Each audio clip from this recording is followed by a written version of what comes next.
Hi guys. I know it's been a while. I'm sorry. What happened is basically my grandma got put in the hospital because she's sick right now. Um, and I haven't been able to record. I was a little stressed over that. She has the Chromebook or computer I use to record on with her to watch shows and stuff.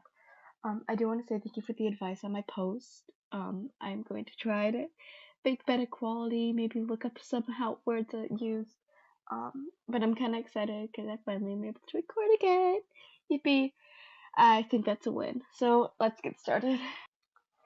Mastermind Rise of Anarchy. Written by Clouds. My head in the clouds, not coming down. Read by Reed MHA. Chapter 6 Quest. Summary. How has Class 1A been doing? The world had truly descended into chaos, hadn't it?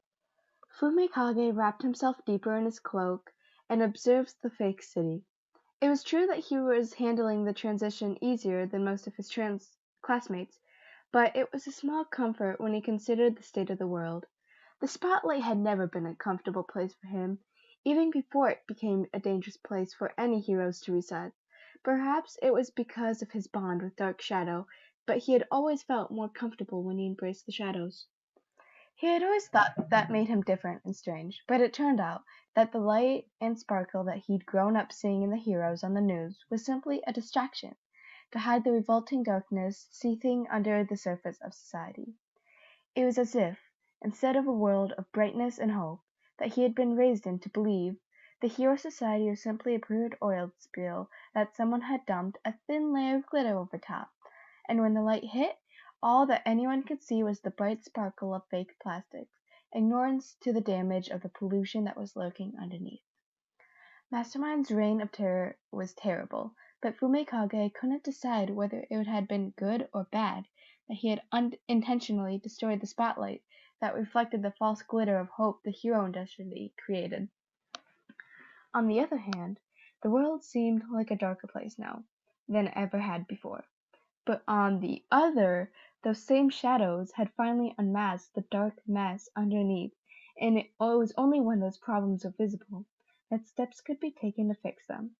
As lost as Fumikage felt right now, he could not help but feel a sick sense of gratitude for the chance that they had been given to clean up their world and recover from disaster.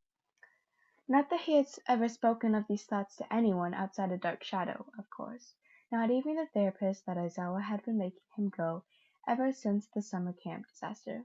He had been given the justification that it was normal to experience trauma after a villain attack, but Fumikage knew the whole charade was to keep him from breaking down and giving in to Dark Shadow's darker impulses.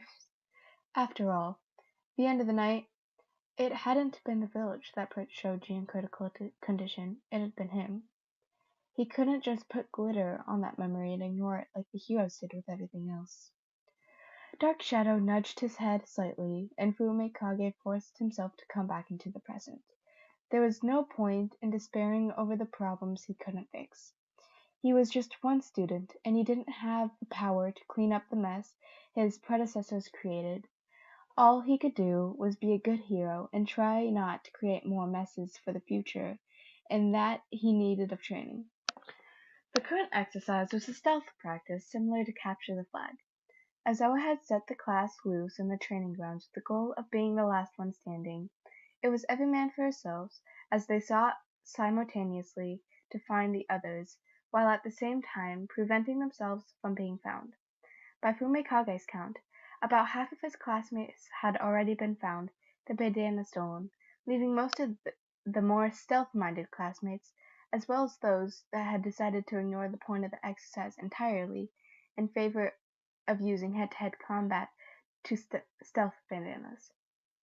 As if to prove his point, Bakugo went barreling down the streets beneath him, using his explosions to propel himself and broadcasting his position to anyone still standing who was even paying attention to the tiniest bit. Fumikage sunk deeper into the shadows of the rooftop, Dark Shadow wrapping around himself so that they were practically invisible as Bakugo started to attack Jiro, who had been unfortunate enough to capture his attention. Bakugo had always been unhinged, least to a certain degree. No one who was completely sane yelled to die before attacking, but he had gotten progressively worse ever since Mastermind's arrest.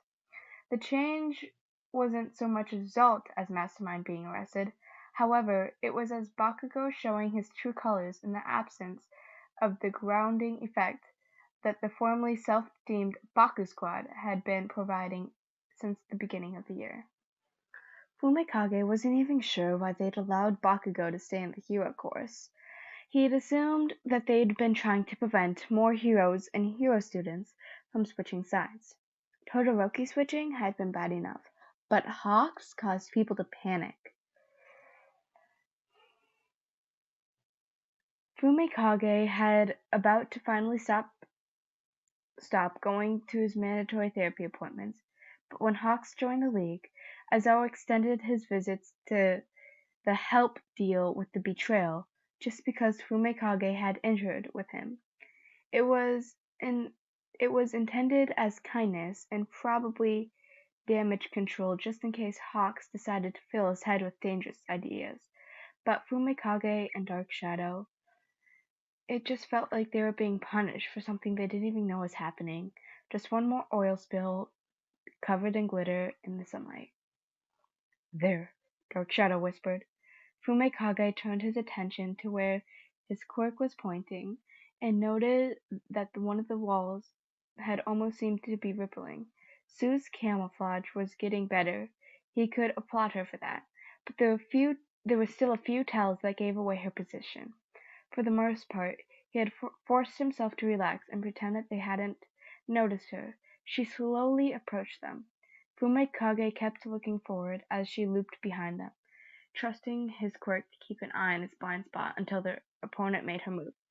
Now, at Dark Shadow's cue, Fumikage whipped around and grabbed Sue's bandana as his quirk held her back by the wrist.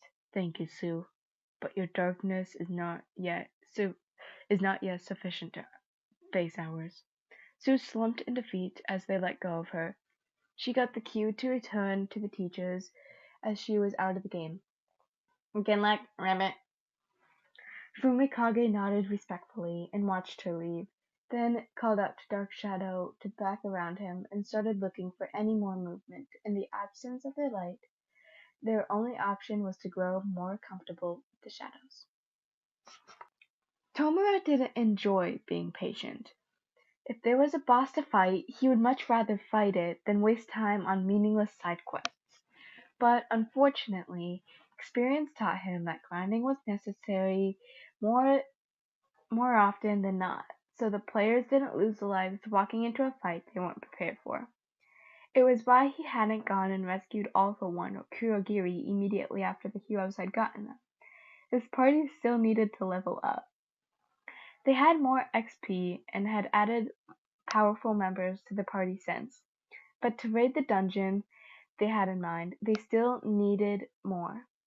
Thankfully, Mastermind had left behind a game plan.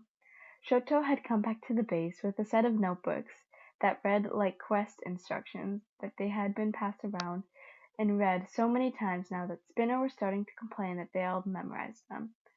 Tomura's hands twitched to crumble Tartarus and everything it stood for in dust, and speed through the steps of Mastermind had laid out for them until they reached their goal and reunited with their party. But he had been patient. They needed materials, they needed the right party members, and they needed to be in control. It was only a matter of time. They couldn't just rush into this quest, but Tomura hoped that the preparation would pay off for much more satisfying. There we go. Again, I'm so sorry for the long wait. I was trying to find ways to do it, and I finally did. I know towards the middle of it, my voice started to get a little low and raspy. Guess I'm becoming sick. I'm just realizing that now as I'm recording. Yippee. But yeah, also, I love Tomura's just game. This has to be connected to a game kind of thinking, you know? Like party members, the XP. It's all super funny. I love it. But yeah.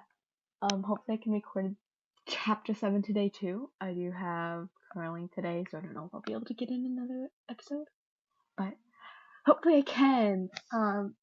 Thank you guys for coming back. I know it's been a while again, but yeah, I'll see you in chapter 7. Bye!